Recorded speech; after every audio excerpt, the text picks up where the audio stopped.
Պնդումները վարչապետի հիմնավոր, որ կաթողիկոսը և մյուս հոգևորականները գործակալական ցանցերի հետ կապում են։ Երրորդ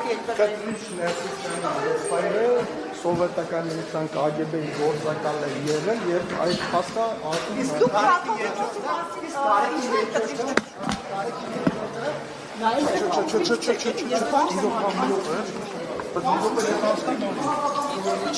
Դուք ինչպես եք Կտրիչ Ներսիսյան ձևակերպումը օգտագործել։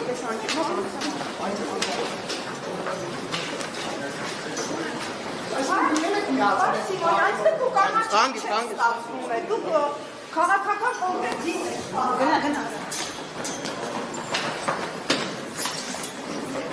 Միացել Նիկոլ Փաշինյանի եկեղեցին բարեփոխելու այդ ծրագրին, որ Կտրիչ Ներսիսյան ձևակերպում է օգտագործում։ Արդյոք Մի րոպե։ քաղաքական կոնկրետ կողմնորոշում ունեք, այո։ Բայց ինչ շնորհակալ